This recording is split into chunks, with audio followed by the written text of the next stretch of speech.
right, Live Your Legend family. Scott here, and we have a special guest. Hi, everybody. Chelsea. And then we have Deborah Russell, who is actually, this is a very interesting thing we're doing today. This was Deborah's idea. Deborah is our coach for really everything we've ever had to deal with for the past, what, 6 years? Mm-hmm.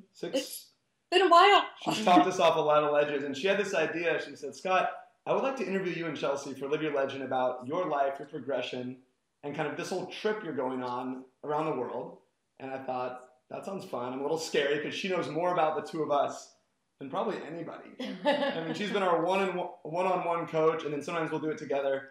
Chelsea and I are all about improvement and learning, and we realize relationships, like anything, you got to sort them out. So anyway, we've given her pretty much free reign.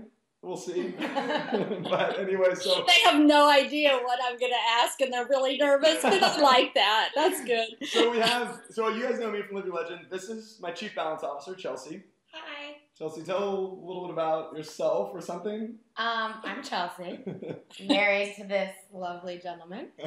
And I'm also the founder and the creator of a site called The Simple Kitchen that focuses on simple, healthy recipes that we will be using next year as part of our trip. But we'll get to that in a bit. Yay. And then Deborah, the master.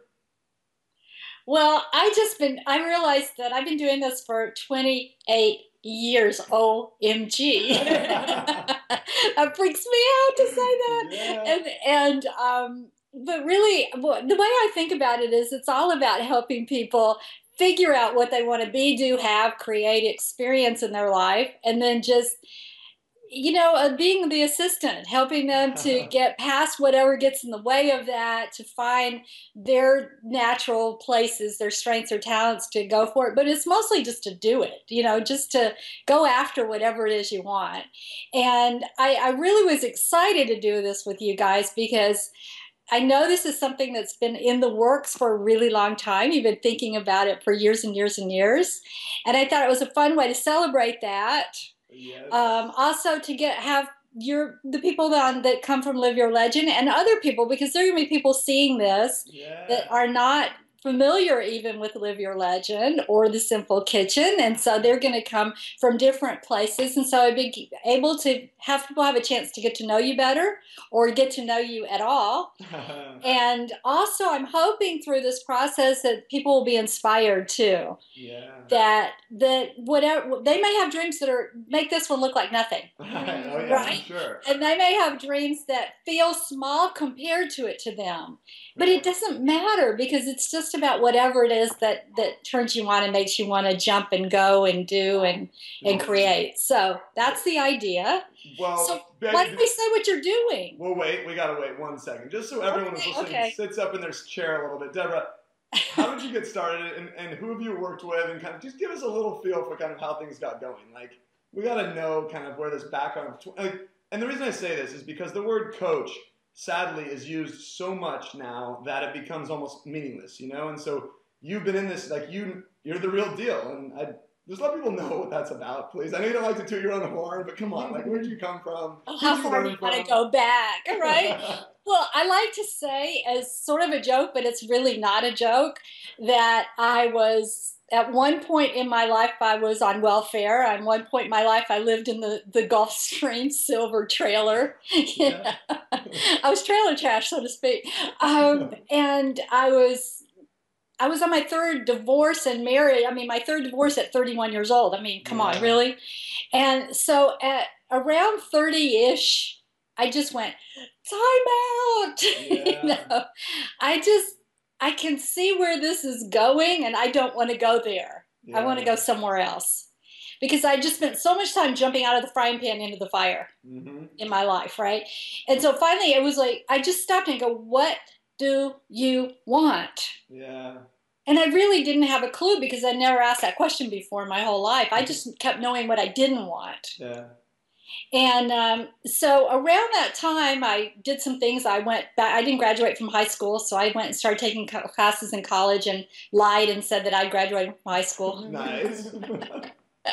And they didn't say anything, so they let me in. It's community college. That's probably why I got away with it. And then I started getting interested in communication. And my brother, who was very successful, he went to a Tony Robbins seminar. And he came, and I had seen Tony Robbins on TV and I turned the channel.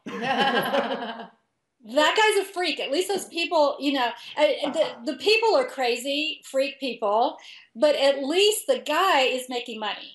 Yeah. You know, so he's still crazy and a freak, but at least he's making some money. Yeah.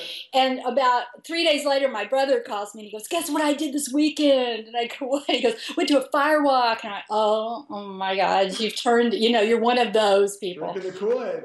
And he said, no, seriously, if you want to learn the state of art and communication, you need to learn from this guy.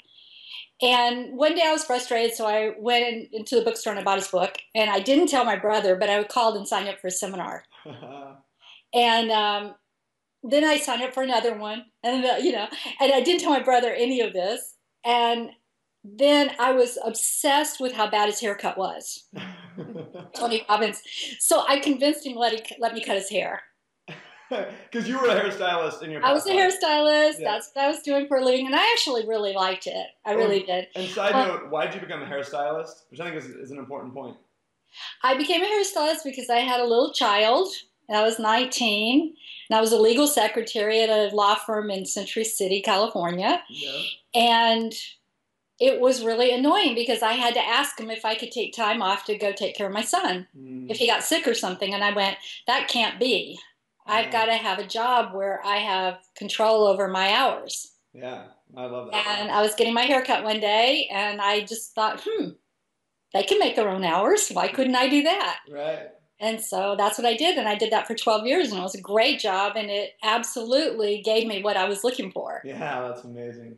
Wow. And anyway, long story shorter is that I ended up being the head trainer for Robbins and the general manager, and I used to say I was the chief cook and bottle washer. And so I've been affiliated with Tony's company for 28 years. I mean, and for some people, I mean, most people have heard of Tony Robbins, and they know that for us, it's been a huge pillar of where we started. We'll probably talk about this stuff, but you helped influence that a lot. But I mean, what that means in reality is Tony Robbins does a 4-day event, and way back when he wasn't on stage, you'd be on stage in front of 4,000 people or something, right? Like I have done that, yeah. Yeah, right. So, and I used to have a phobia of public speaking, so that was a big deal. Yeah. Anyways, a real true phobia, not just a joke saying that thing, but like a real true phobia. Yeah, well, that's how you break it, huh? I think the largest group I've ever spoken in front of was 6,000, so that was pretty cool. Man. Well, so you're qualified. That's my point here for everyone to realize. I'm qualified. Been there, done that. This ain't my first rodeo, and all right. that. So, all right. So I will let you take it away. All right. So the question I have is, what are you guys up to in 2015? Because we're referring to it, but nobody's really said what it is. Well, should we start by just moving away so people can see the background? Sure. So this is a map. It's hard to see, but we'll put a picture in. This map has dots in it. There's about a few hundred yellow dots, and those dots indicate Live Your Legend local communities in about 70 countries. And then there's red dots that indicate the places we're going for sure. And then what we're doing is we have a one-way ticket to Buenos Aires on January 10th, which from the day we're filming this is like, what's the countdown? 26 days away or 23 days away. And that's our one-way trip out of the country. For a year, we're going to go and mainly explore, have fun. We eat a lot, drink a lot, I'm sure, cook a lot, which Chelsea's going to talk about. But I mean, it's mainly like a thing for us. We've dreamed about it for a decade, and we're going to get in all this. But as it turns out now also, we have communities all around the world, so we can incorporate that too. But the first priority is to live out the dream and do what we wanted to do. So the long-winded version of that is we're traveling for a year. Chelsea's the only one in this trio that does the non-long-winded version of things. She's good at that. She's ruthless. So Chelsea, how did this start? How did the dream come about? How did you guys think of going on this trip? When did it happen? So a lot of you may or may not know that Scott and I met about 12 years ago in college at UC Santa Barbara, and it was about 2 years after we had been dating, and both of us had studied abroad separately, but we had actually never been abroad together at that time. And I vividly remember we were walking on East Beach in Santa Barbara, and we were just talking about what we wanted. You know, we had both at this point been, I don't know if I was quite graduated yet or I was about to graduate, but Scott was graduated, and we just decided, we were like, before, we weren't married or anything at the time, you know, we were pretty young. We said, before we get into a place where we own a house or even have kids or anything like that, we want to live abroad together. And that's how it started. That was how the vision started. And that's really, just for me to make the short story long, at that point, we had been doing long distance for like 4 years or something. And it was real long distance. I mean, I was in Spain and she was in Santa Barbara at first. And then when I came back from Spain, she went to Spain. And like, we had like, you know, like tens, what is that, 8,000 miles? I don't even know how far it is, but I mean, it was a real long distance.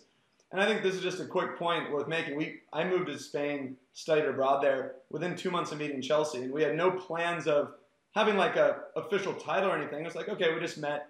But that was when we fell in love, was those 4 to 5 months, because you can't do any of the superficial stuff. We could only write each other and call maybe once every week or two. Yeah, at the time, you know, we weren't FaceTiming. There's no Skype we weren't and even stuff. texting. I mean, we really, like, I should have brought the book out, but we wrote each other every single day. I mean, literally. He sent me a postcard every day for 5 months. It's like 126 postcards or something. Counting down the days when he was going to see me again. And it wasn't like, I mean, some like ploy. It was just like, it was just so cool. Like, that's what did it. And I don't wish 5 years of long distance on anyone, but I do think 6 months or something is pretty powerful. Cool. So you guys got this idea, and Jesse, you said we decided. So when you say we decided, what does that mean? Well, we just said, we were like, before we make any of those huge life decisions, maybe aside from actually choosing to get married, we just said the idea that we came up with that day was we want to live in Italy for 6 months. We're going to do this at some point in our lives. We don't know when, but we want to do it. And at this point, we had no vehicle for doing that, you know? I mean, Live Your Legend wasn't even a glimmer at all. I was like 22 years old. Yeah, it was just like, this was important to us. And then, who knows how's it going to go? So you decided. Yeah. We decided. Which means, since then, have you redecided, or did it never change? It's gone back and forth a bit, I feel like. It never went away, though. Yeah. The idea never went away. I feel like maybe our perceptions of what we wanted out of it have changed a lot, but the idea never went away. Yeah, no, that's true. And I think for me, a lot of what's fueled some of this stuff for me is like, I have this deep fear, like I pretty much run my life based on avoiding regret. Like, are there things that I'm doing today that are going to cause me to regret things later? Or even usually the opposite, things I'm not doing today that I will regret later, because at some point in life, everyone realizes life is short, but most people don't realize until their life's almost over. And I've seen it so many times where people say, oh, we so badly wanted to do that, or we're going to do this, and then life just happens. And you have to hang on so tight to the stuff you care about, or else every excuse in the world comes up. Right. So did you ever think maybe we won't do it? Yeah. You know, it's funny. I mean, it's hard to remember all the times, but literally like even 9 months ago, I started, we were in actually Greece, and I had an employee that left. She had some family issues. It was just a really tough time. I was super stressed. And I just thought, God, is this going to mean we do a year where I'm just run thin and I'm actually not happy at all, even though we're on this trip? I'm like, we don't want that. And then our friends were having kids, moving out of the city. We're like, are we like just a joke? Like, we wonder, like, are we just like, do people look at us like, are they ever going to grow up? And it's like, we talk about environment a lot, you know, and if everyone around you is doing a certain thing, you can start to think like, oh my God, should I have the regular job? Should I have 2 weeks off? Should I get the house? But I think even stepping much further back on the timeline from that, it's been an interesting thing how we've danced around this idea, but it still remained because, you know, right when I graduated, I didn't really have a whole lot going on, and I was like, I could get up and go right now for a year. Like, let's do it. But at that point, Scott wasn't comfortable enough going, maybe from a business perspective. I just started my other business, the investment fund. Yeah. So from his perspective at that point, he wasn't ready. And then, you know, fast forward maybe 4 years beyond that. So I was gung-ho, I was ready. I hadn't even jumped into a career yet. I was totally ready. Fast forward about 4 years, he gets in his groove and he's ready to go, but I'm just working my way up where I am. And I said, I'm not ready to go. So it really took, I feel like, us both finding our own things and then meeting in the time where both of us felt ready to go. And that is now. That is now. That is in 24 days or whatever. So. It keeps changing. Yeah. Right, whatever it was. Well, we have a flight January 10th. We just don't know how many days. How many days that is. So what was the real intention and how has that evolved? Like, what was the goal? What was the idea? I mean, I know it was to go live abroad, but why? What was the motivation? What was the outcome? You can start. Okay. So, I mean, when I studied abroad, it's actually I just spoke at my high school, which was very surreal yesterday, and they're all thinking about college, all this pressure, the pressure is insane, it's scary, and I just told them, I said, just by the way, of my whole college career, which was great, and I had a lot of fun, learned some things. By far the best education was spending 5 months with a family in Sevilla. Hands down, it changed every belief and expectation I had about the world. And it really was this Y in the road. It was like the U.S., it's all about status, money, climbing the ladder, often the ladder to nowhere. And then it's happiness and it's community. Yeah, they don't have a lot of money, but you spend time with them, they're happy. And it changed, it literally just changed everything. So that's where it started for me. Yeah, and I think, I mean, I didn't travel much growing up, and I don't even know how I got the idea to study abroad. This was before I knew Scott, and I didn't get to go for as long as I wanted. I was a science major, and at the time, you know, it was really challenging to take science courses in other countries that were a different language. Yeah, so Spanish. Yes, God no. So I just went on a summer program, and I think for me, I got a glimpse of what it was to live somewhere else, but it wasn't enough, and I wanted more out of it. So that was sort of an intention for me, and then we had both these amazing experiences at this very pivotal time in the early start of our relationship, and I feel like we just desired to experience those things together. Yeah, that's a good point. I haven't thought about it like that. But yeah, for sure. It's a huge part of our life was abroad, but it was when one of us was and the other one wasn't, vice versa. So there are the emotional and those kind of obstacles, and then there are the tangible obstacles like your work and so on, right? And I went and lived in Argentina for 3 years, which you guys know. Yeah. And when I was getting ready to, and I was 50, and I wanted to go be a dancer. And that's what you did. Yeah, I always wanted to be. I started dancing when I was 4 years old. And so I was a frustrated dancer, and I said, someday I'm still going to do that. So I went and did it when I was 50. But and so all I did in Argentina was dance tango, and I taught. I don't know if you guys knew that or not, but I taught and performed and everything. Well, I don't know you taught. I knew you danced. You know. I danced every single day. I taught and I performed. Wow. But anyway, but when I was getting ready to leave, all these people were saying to me, "Oh my gosh, I wish I could do something like that." I can, and the people that were saying that to me were people who had more resources than I did, more tangible options than I did, right.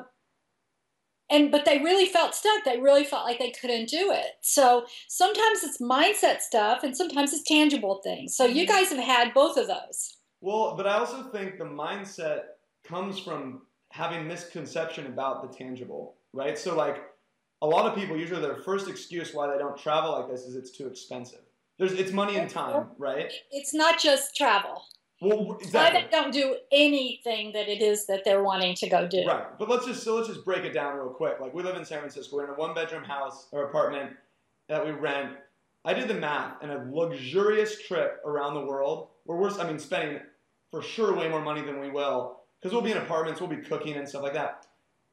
It's going to be significantly less than we spend living in San Francisco. A normal life, our life, which is a great life.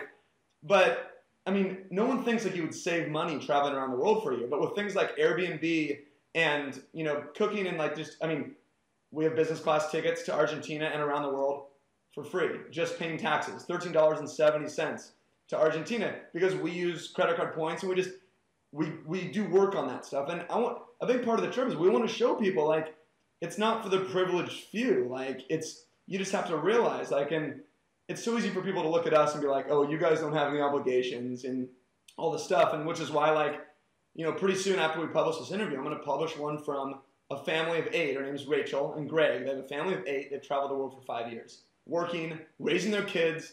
So that's just the point. You got to show yourself it can be done, right? And so that the belief thing is huge. And of course, we can talk about the tangible, and let's dig into that, unless you have something. Well, and the other thing is, though, that's why I was asking about the decision at the beginning.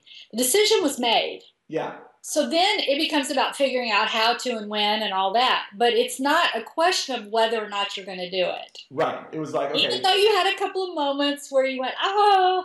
Yeah. Right? No, for sure. But when people are trying to figure out how they're going to do it before they're really committing to doing it, it's a lot tougher. It's like if you have the right why, you will figure out the how. Like that is just how it works if you care enough, you know? And I think a really kind of important thing to point out is that we are very well aware that we're lucky enough to be in a place where we can still be making money while we're on the road. But I use the word lucky, but I use it very lightly because, as Deborah very well knows, because she's known us for so long, that whether it was consciously or not, every decision, not every, but most decisions that we have made have had this chip in the back of their mind, or in the back of our minds. So I remember when I was kind of looking, I was very confused about what I wanted to do with my job and all that stuff, and there were several opportunities that I turned down because I didn't want to be in a place where I was locked in. And I was taking these odd jobs on the side. I was doing some teaching. And every opportunity that came up that was going to take away from teaching, I said, no, I'm not going to do that. So, you know, we say that, and I think Scott sometimes forgets that point that people say, oh, well, I can't just not make a salary for a year. And I know there's ways around that, and you have your belief set around that. But, you know, we are lucky enough to be in that place, but I think it's important for people to realize that we consciously got here. It wasn't on accident that we fell into a place where we were going to be able to make money while we were traveling. Well, there's two sides to that, right? There's what you spend and there's what you make. And, I mean, we're grateful that what we've built and stuff makes a good income. But, I mean, there are endless opportunities to work abroad and do different things. I mean, there's all kinds of programs set up. And you can even make really good money, like teaching English in Singapore, for instance. So there's some places where you actually get paid really well. But also, like, remember that couch we were going to buy? Yeah. Like, and this is just, I think this is a really important point. Like, it was you should see our couch right now. It's literally from IKEA, from Craigslist. Yeah, and it was $400. It's a comfy couch. It's not a great couch, but our house is mainly hand-me-down stuff. It's fine stuff, but we're going to buy this couch. Like, you know, let's just treat ourselves. We don't have anything really of our own in this house. It was like a $3,000 couch or something. It was expensive. It was more. We're like, you know what? We're going to buy this. We're going to have it for a long time. And then we just thought about it. We're like, that could literally take us months abroad, and we're going to go in the next few years, and then this couch is going to be a burden. So screw it. Let's just wait. And we've done that on so many levels. Even 2 years ago, I mean, I wish some of you could see our apartment because it's a little one-bedroom apartment in San Francisco, and about 2 years ago, when we both became people who are working from home, I was like, we need a home office. This is a joke. Like, Scott does these Skype interviews. I'm in the background trying to get my yoga mat. I've got to crawl on the ground, so I'm not in the video. You know, so we both work from home. We probably could use a home office, but we decided that we weren't going to do that. So we made a lot of decisions leading up to this that have allowed us to be in this position. Decisions, like physical decisions of what you buy, and then psychological ones. Like if you look at like our mint.com, we track all of our expenses. The pie chart is like, I mean, it's like 75% experiences, either buying food to cook at home, going out, traveling, or going out with friends, or renting a house to share with friends. And it, like we haven't convinced ourselves that we need the $5 million house, the $150,000 car, the $5,000 handbag, which is not uncommon in San Francisco. And that's, I mean, like the example of when we were walking recently, remember out by the water, we go by the water, we live close to the water here, and we bring wine out and watch the sunset. And we had just done a product launch, and it was kind of out of nowhere. It had done really, really well. And we made a lot of money we didn't expect. And I told Chelsea, and I'm like, this is amazing. We didn't expect this. It came out of nowhere. It happened literally in a week. And I said, what do you want to do with it? And he said, if I know you probably don't want, no, you didn't even start it that way. You said, if I were going to buy you something, is there something that you'd want? Yeah. Like it was open reign. I mean, I could have gotten anything. And what'd you say? I said no. You're like, nothing. Like, what will we spend the money on? Like, this is great. Like, what we're doing is great. It's like, I mean, it's nice to have, extra money, sure, but it was just so nice to know that, like, for instance, one of her friends said, I would buy an $800 pair of shoes. Just in a heartbeat. She just knew it. Nothing wrong with that. But for us, we're going to spend that in our Airbnb in Argentina or whatever, So. And you're making your choices. You're trading what you could be doing for what you really care about. And Right. A lot of times people are not thinking about that. And then they're like, well, why isn't this happening for me? Yeah, for and sure. It's because they're not making sometimes the choices that takes them in that direction. They're making choices that are taking them some other direction. Yeah, absolutely. Well, tell us a little bit about what you guys are going to be doing. I'd love for Chelsea to talk a little bit about just how this whole thing has come about, because especially a lot of people who are going to be watching this are from Live Your Legend. Yeah. And so they read Scott's blogs and, all his passion and excitement and energy around all of this. But Chelsea is the other side of that. I like what you call her, your chief. She's my chief balance officer. Some call her Buddha in Barbie's clothing. I've heard that before, but well, I've been Yoda, so I think I'd rather be Buddha in clothing instead of Yoda. But it's what I love, and I want to have get expressed here is that your journey is different from Scott's journey, even though you guys are a couple, right? So. How have you developed in all of this? And when you're looking at this 2015 trip, what was your original idea of it? And how do you see it now, given what you're up to? Okay. Take it easy. It's been recorded, okay? So for those of you who don't know, I have a real job. Although yeah, right. It's not technically a real job, but it's really funny when people meet us in person. I think they sort of just assume that I work for Live Your Legend because he talks about me a lot, and I end up working for Live Your Legend, not by choice. Well, she's my psychiatrist. She manages my crazy. By the way, Deborah didn't say her job title in a sentence is I manage people's crazy. Right? Yeah. But some people don't appreciate. Well, it's the reality. Though. You've talked me off so many ledges in different ways, and I won't speak for Chelsea, but I'm guessing that's the case in some ways too. But no, so I do actually have a job of my own, and I work for a company, and I think a lot of people are really surprised, and that was one thing. Even as Scott was beginning Live Your Legend, I feel like I come from such a different background than Scott does that even some of his thinking was so far progressed beyond what I could imagine that, when he was saying things, I was sort of like, well, not everybody can become an entrepreneur. And I do feel like he had to refine some of his messaging because he's so passionate that it can almost come off as, if you're not doing it this way, then it's wrong. Which that's not what he's ever meant, but we've worked on that. So anyway, long story short, we all right. Yeah. We've also worked on you opening up your mind a little bit more. So there's it's gone. Thank you. This and this. So anyway, long story short, I thought I was going to go to medical school after college. That didn't happen. And then I was sort of dabbling around for a while, not really sure what I wanted to do. And at the time got very into yoga, but also realized how I was into preventative health versus actually just, medicine and treatment. And so I actually, at the exact same time that I was getting into yoga, decided to apply to public health school. And I got into a very prestigious public health school. But I sort of felt at the time, I feel like I'm going back to school just for something to do. I wasn't even sure what my career path was. I wonder if anyone else ever does that with school.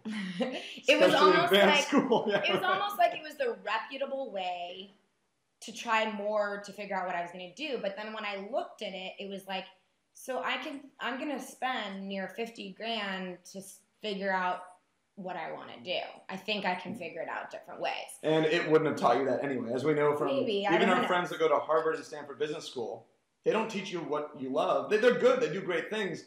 But it's on you to figure out what you like, you know. So anyway, not by the approval of a lot of people, I deferred my acceptance to UCLA and decided to go do my yoga training. And so I did that and, you know, moved out of San Francisco, moved back to San Francisco. Wasn't really sure. I got some jobs right out of the gate, but like I said, I was taking these odd jobs to pay the bills. I mean, I did everything from wait tables to administrative assistant, you know, all part-time stuff until I sort of found my way. And my way ended up leading me to a company called the Daily Method, which is a bar-based fitness class. And I remember, I think it was the first class I ever went into. I walked and I came home and I told Scott, I said, I want to do what that person's doing. And it was one of the head trainers at the Daily Method. And fast forward, I think about 2 years, that's what I was doing. She just went every step of the ladder and just nailed it. It was amazing. Yeah. I've written about it at Live Your Legend. It was the first thing, though, that I felt, you know, was really fitting for me, my personality, my needs. And my role has sort of evolved, and now I mainly run their social media. I just sadly taught my last class yesterday, but I'll be teaching myself and hopefully Scott plenty of classes while we're out on the road. So yeah, the nice thing is I kind of found a niche within the company where, you know, they didn't really know much about that space. And I sort of saw that open hole. And to be honest, I didn't really know a whole lot about that space either, but I decided to learn about it. And you were the expert among that group. Expert among the group because I knew how to, like, send a tweet. And so, but I sort of becoming an expert that way. That's all. That's always a big difference. Yeah. And so I sort of started to learn, and you know, this was sort of the time where I started my first blog, just so that I could understand what is this whole blog world about. Yeah, what the hell is Scott spending all his time on? Exactly. There we go. Let's bring it back also, because part of all those decisions was because you were anticipating this trip. Absolutely. Right? So it wasn't just sort of in kind of falling into it that, like you were saying earlier, you were making decisions because in the back of your mind was what things are going to lead me toward and open it up and make it possible for me to do the trip, right? And there were refinements that I made very early on, and it's a small business, and so I was able to express my needs and, you know, in that kind of way, but there were refinements I made very early on because I was like, you know, this isn't working for me. And I either gave things up or I modified how they were done, or, you know, there was a lot of wiggle room and a lot of flexibility, but it's been a great fit for me, and I'm going to be able to take it on the road with me. And then Jill's become a good friend. Like the people who run it and the founders, it's been a very cool story, and they've built a hell of a business. Yeah, they did. Now you've got the Simple Kitchen. So what's that? So that, you know, it's funny. I feel like the true reason that I started my old website, which I started probably about 3.5 years ago, was I was in a supper club where I was making dinners for all my girlfriends and or I hosted my book club. I'm in a lot of clubs where I would cook and entertain and host, and which She's started a lot of clubs. He's not allowed at any of them. They're all girls only, and she has like this week actually it was book club, wine club, supper club. No supper club. Christmas ornament exchange club. Like, wait, how long has your book club been going? 7 years. And you started these communities from scratch. Like, there was no basis in church or these communities that people have. She just did it, which, you know, at Live Your Legend, we're so about community, and, I don't know, Chelsea just rocked it. Anyway, to take it back, I found myself, people come over, and I'd have something that I made, and they'd be like, can you send me the recipe? Can you send me the recipes? And at this time, I was not creating my own recipes, but it was a pain in the ass to write out all the recipes and email them. So I was like, you know what, I just want a hub where if someone likes something that I make, I can send them a link to my site. Because at the time, some of them were out of cookbooks, or I would modify things from a website or whatever it might be. So I started that site, and that's how it started. It was not my original photography. It was not my original recipes. Did that for a while, and then at some point it just started to feel stale. Like I almost felt like I was just doing it because I was supposed to. And so I made the decision. I said, you know, I'm going to stop this, and if I feel the need to rebrand and do this another way, then I'm going to. And it was in the back of my head, but I feel like I was nervous to take the plunge and put the responsibility on myself to say, I'm going to create recipes. I'm going to take my photos. Yeah, but you've got Scott doing all this stuff right next to you. He's doing Live Your Legend. He's, moved out of the I can't even think of it, the investment thing, Right.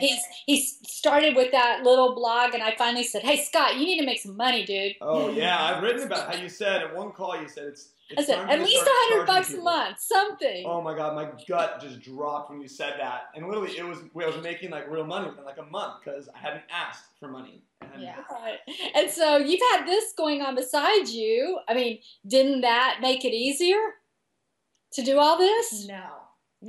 Well, how many times did you tell me to get a real job? Let's be honest. So that is, for an entrepreneur, that is the worst phrase in the world to hear. Like, why don't you just get a real job? It's like, you don't get it. Well, I think it's so, I feel like our dynamic is so interesting because, like I said, I come from a hugely different background, and I think a lot of things Scott's very vulnerable on his site, which I very much appreciate, but there was a time where I feel like when you approach life with the passion that Scott does, you can overdo it. Some people call him extreme. No.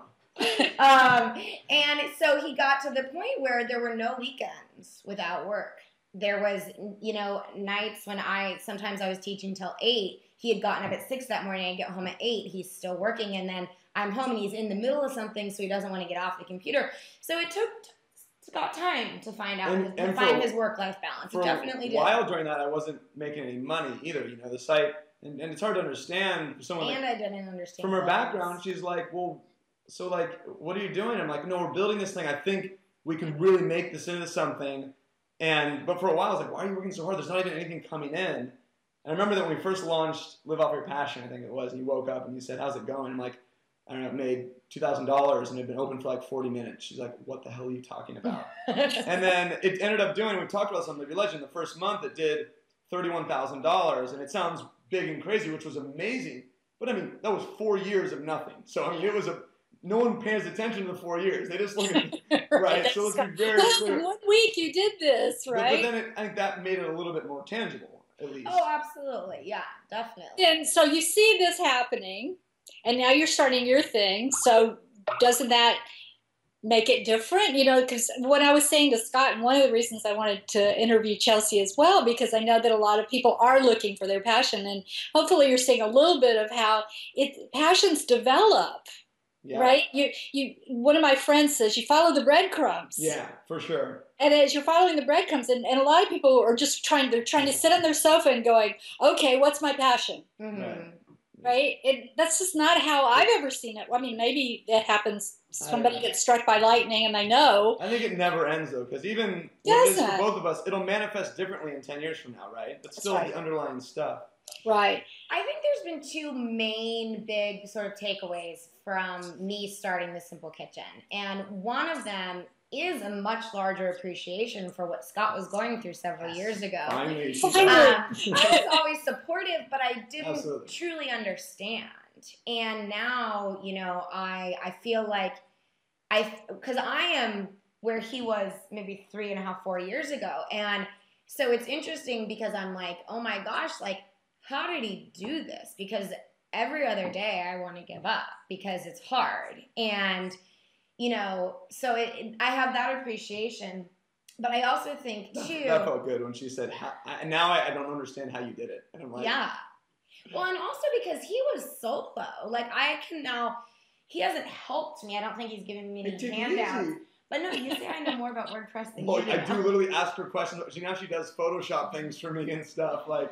So, I feel like I took a really grassroots approach where I was like, I'm going to learn Photoshop. I'm going to learn WordPress. I'm going to learn how to do, this and embed this and whatnot, where, Scott now has a team that helps him do that. And he's sort of like, Chelsea, Rick could do that in 5 minutes. And I'm like, I'm going to learn how to do it because I'm not paying anyone yet. Can I tell them about the text message I got last week?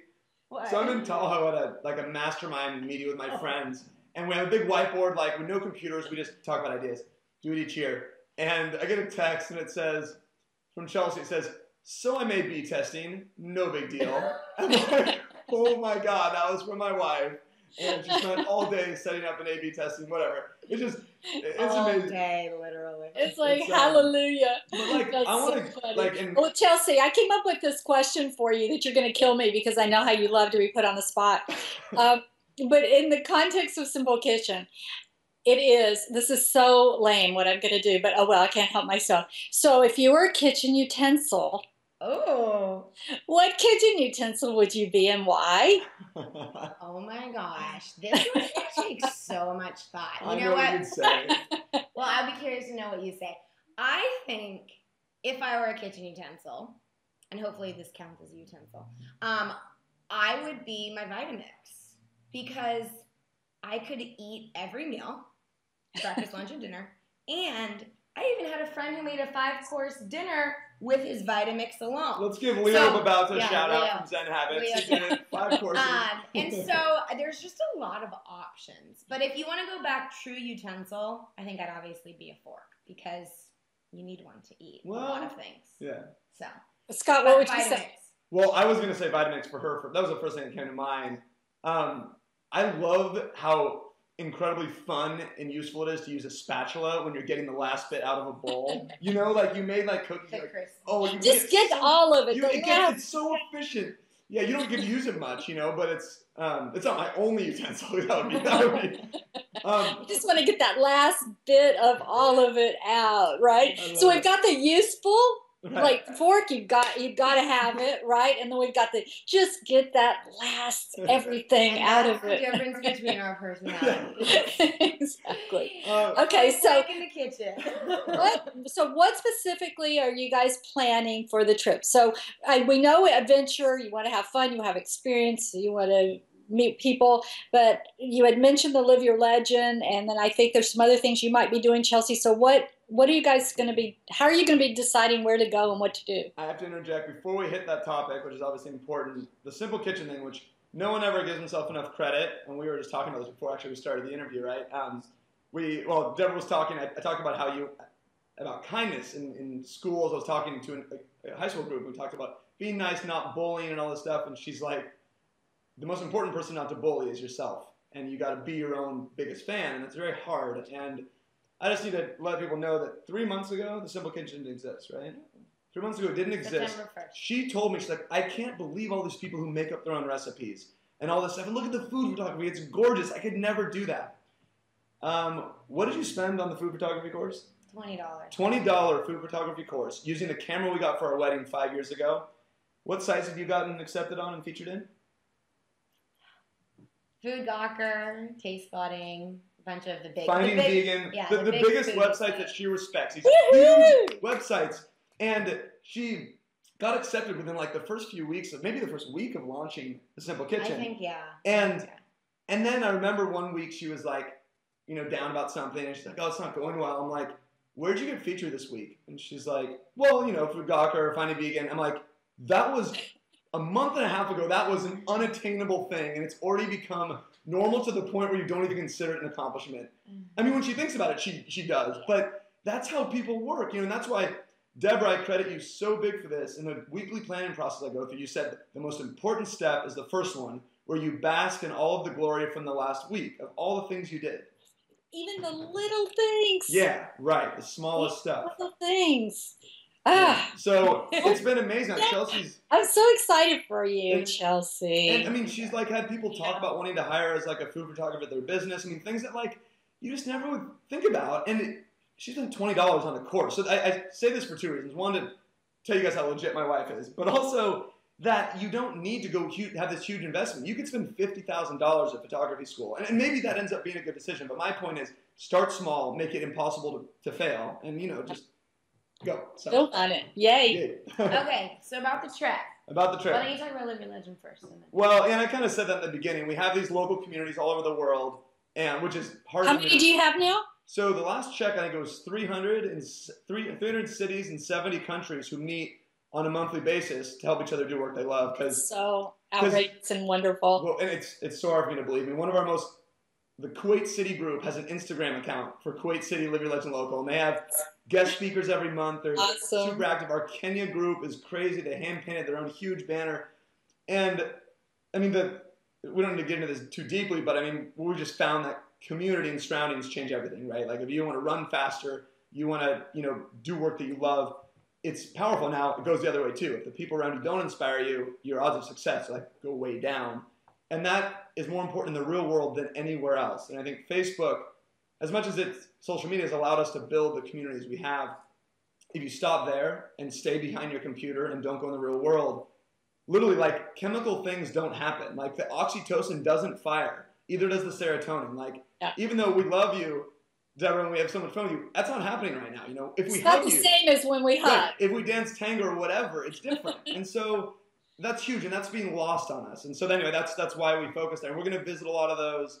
And so you can visit as many of those as you can, but your trip is still oriented toward your trip. Yes, right? It is. And that is, as much as we can, we're going to do that. But that's not the reason you're going. The reason you're going was from way back when. And I want to give a shout out to a friend of ours, Corbett Barr, who's actually, the thing she used to learn how to build a simple kitchen is his community's made. It's an incredible community called Fizzle. It's, anyway, we would link to it and stuff. It's just a great thing. It's what he taught me how to build Live Your Legend. But the reason I bring this up is he redesigned the Live Your Legend that just launched recently. And we were in Tahoe with him and his partner Chase. And I said, guys, I'm trying to figure out how to optimize this trip for really hitting Live Your Legend, in stride. He's like, dude, what the hell are you talking about? Optimize this trip for your life with Chelsea. This is never going to come again in this capacity. And he's like my business mentor, and it was just, and I totally agreed with him. I just had lost sight of that. And so that is the point. This is the point. Yay! What about you, Chelsea? Are you going to be doing something secondarily? Because first is this, right?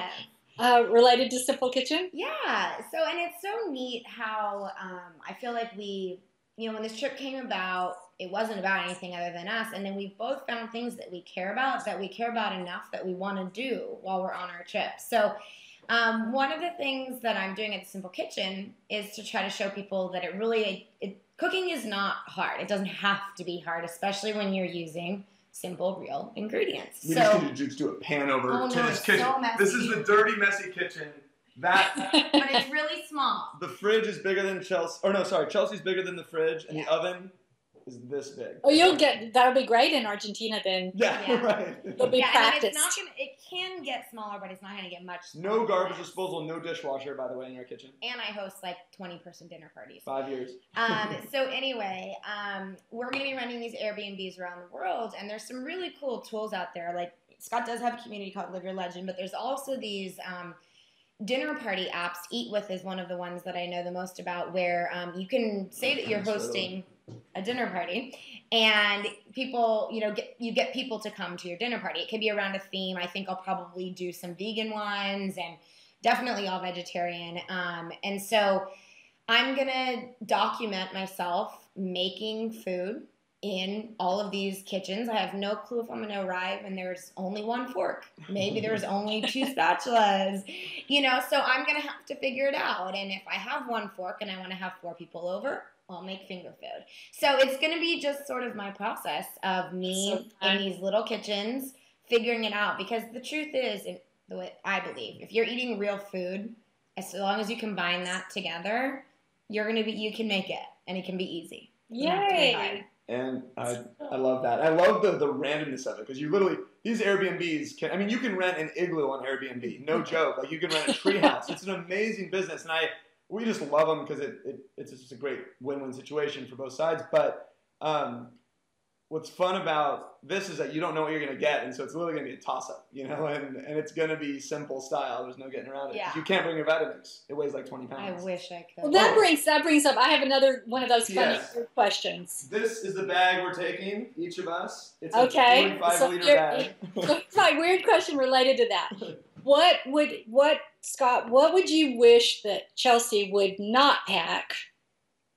And Chelsea, what would you wish that Scott would not pack? Well, if you guys would see our Amazon orders recently, my answer is going to be pretty easy. Well, it's funny. He's ordered so much stuff. He's returned 95% of it, but seriously. So our views on this are different. I see it as we're putting our whole life in that backpack I just showed you. Each of us, it's a carry-on, and which is, amazing. I'm very proud that I have a wife that is happy to do it like that, and we've done that for years.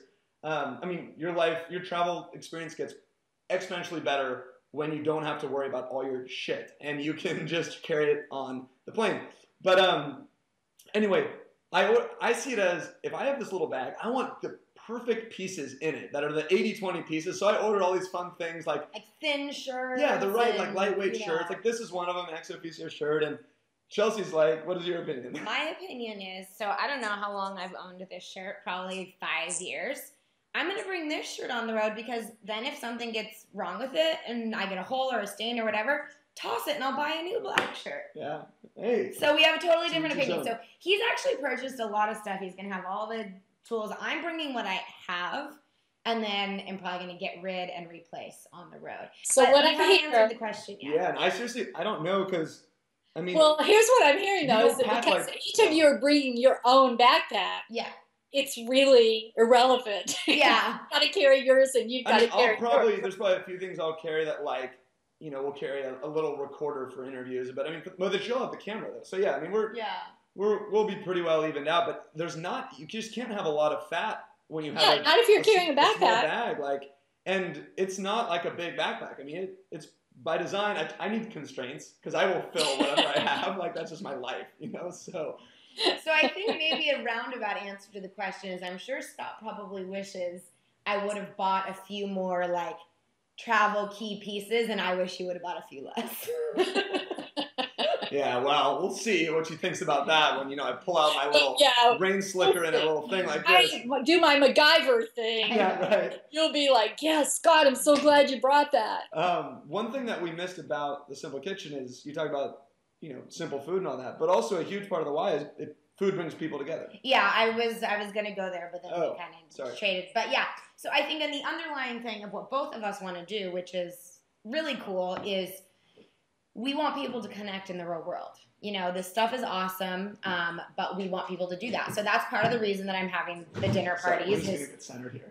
It's gonna get get us to meet locals, and it's gonna bring people together around food. And I'm gonna tell people, I'm sorry, you can't have your cell phone out. Things like that. And then same thing with his local groups is we're gonna be all getting around with people around a similar idea. So that's a big part. I think the underlying theme is just connecting. And what I love about this, and I think maybe it was subconscious, but Live Your Legend is the foundation is people and surroundings and connection. That fuels everything. It fuels doing worker level stuff. And for her, a big part of Simple Kitchen is community, and you cook to connect. She actually has a free course. It's a 10-day program called Cook to Connect because it brings two people, multiple people together. So what's neat is it's totally overlapped without us trying to stick a round peg in a square hole, which I could see a lot of ways why you try and do that. And it's been totally natural, but it's a really perfect fit the way they overlap. And not completely, we have our own stuff. But that's really fun to me, and I think that's the ideal. It's you're with someone, we actually really like hanging out together, and I mean, I still would be careful, if we were, toe-to-toe business partners, I feel like I couldn't mess with just dynamics for whatever, same with being business partners with a best friend and stuff. But it's fun. It's neat to share that the way that we have. Yeah. Right? Yay. Well, there's a quote, there's an Emerson quote that says, don't follow where the pathway may lead, but create your own trail. I'm going to read it now. Right. Do not follow where the path may lead. Go instead where there is no path and lead a trail. Yes. So what I wanted to ask you guys is, what trail do you want to leave? Oh, that's a big one. I have the answer.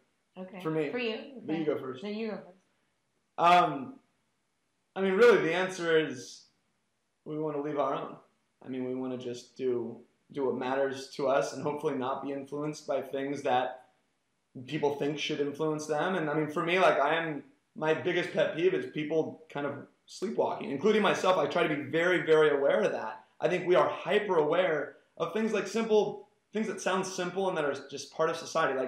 We buy a house, we move out, we have kids at this age, whatever. There's nothing wrong with those things. But for me, what's wrong is not being intentional about why and what you do.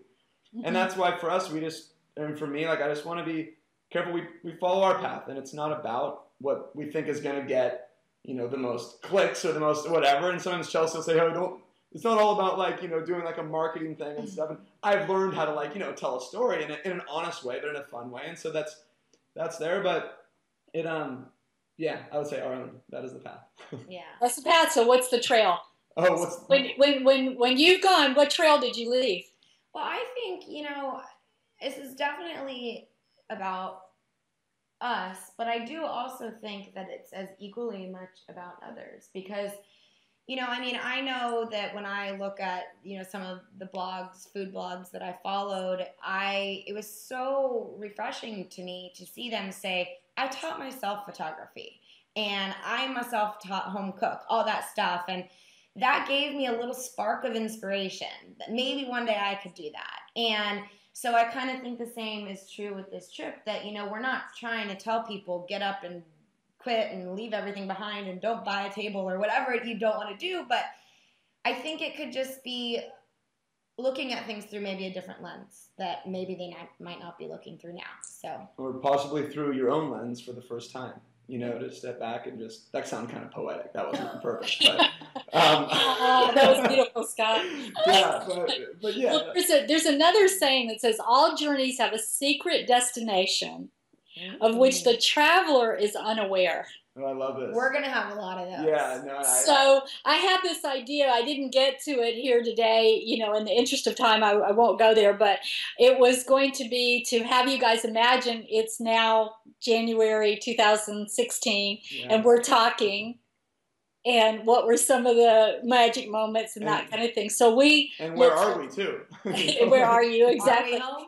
And I personally can't wait to hear what those secret destinations are that you're unaware of right now. Yeah. And what the maybe, I always think it's funny because sometimes even our outcomes and our intentions are only actually guideposts to leading us to the real ones that we still don't even know what they are. Yeah, that's the beauty of travel and reality, and just like the metaphor of it too.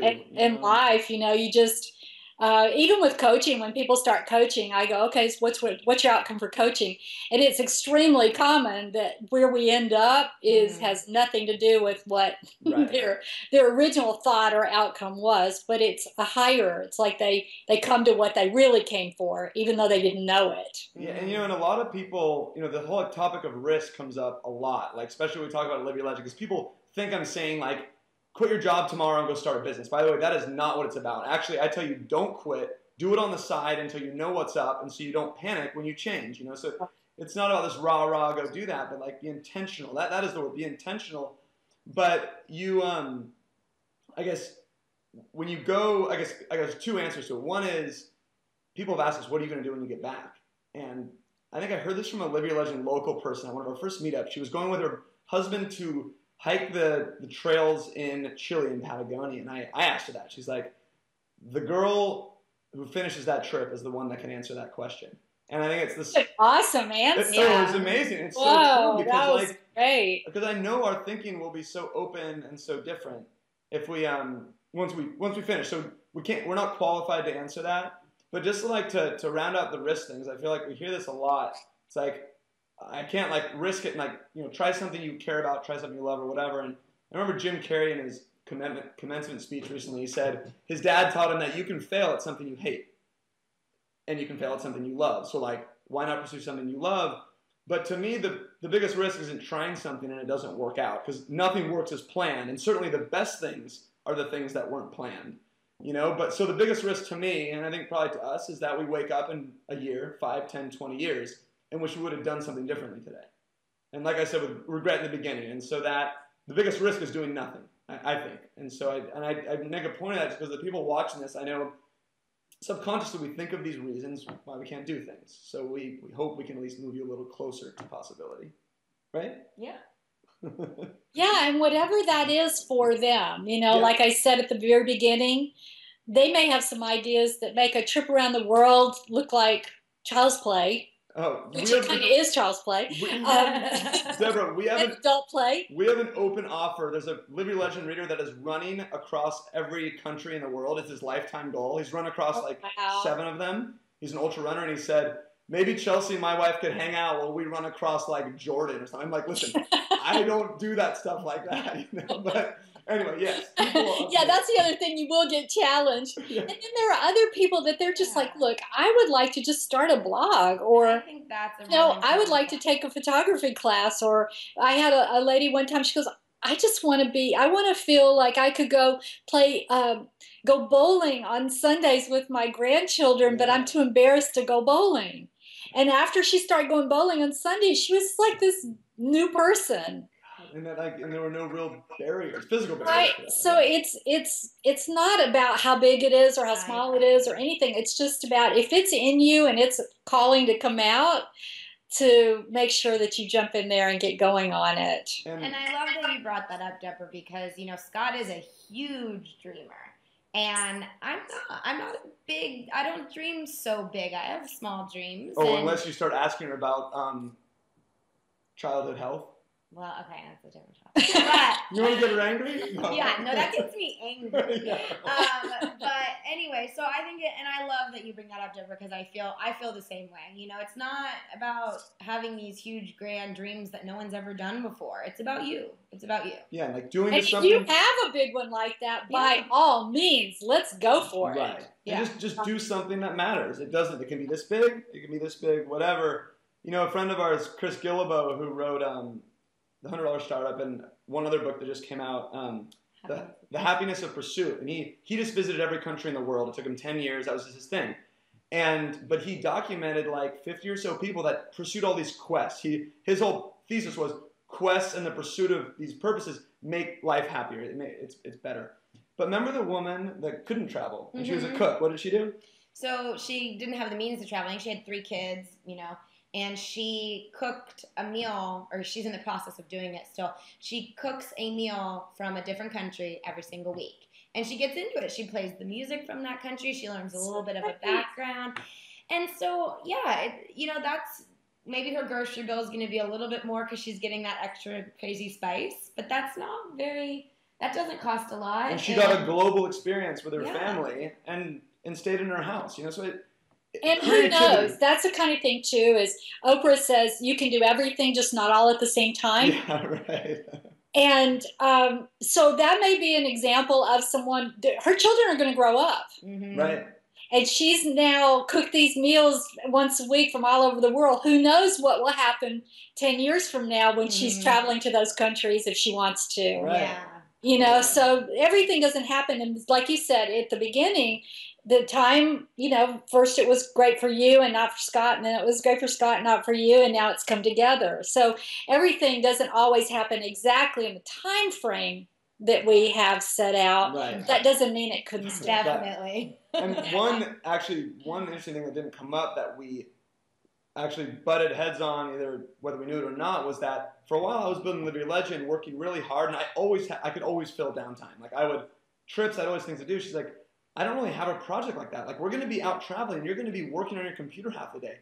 Well, now she has something she loves, taking her pictures, editing them, doing her recipes, that she has something that she gets lost in as well. And I think that is very important with whatever you're doing, because or else it just feels super lopsided. And that, I love to read, but I was like, I can only sit on the beach and read so many books. Right. So it's. But again, you didn't force it. It has developed. You've continued to follow breadcrumbs, and so it's developed, and it's beautiful. So I can't wait. We'll have to do it again when you guys come back. And I know that there'll be lots of things in between, but we'll have to do this again when you come back. Indeed, Deborah, but we can't lay you off the hook. What is one piece of advice you have for us as we set off around the world? You know us as a couple. Very well. Oh, man. Careful, Have a lot of sex. What? Have a lot of sex. Look at that. Of course. See, you know, you should never put me on the spot. I was about to tell her, I was going to say, careful, like, you know, like you can cover a lot of ground. But no, this is good, Deborah. I mean, she is. Thanks for the advice. The master has spoken, you know, the one that goes toe to toe with Tony Robbins. Well, you know, you can't argue. You can't argue. And you know, you can always edit it out. But we're not going to. All right, you guys have a blast. Have the most amazing experience. Be nice to each other, to yourselves. Be kind. Show your T-shirt to everyone. Oh yeah, which is what was the saying? Live it. Really. It was spend kindness like it's money and pretend you're a billionaire. That's the latest shirt. So okay, the world will open up. I have learned. So perfect.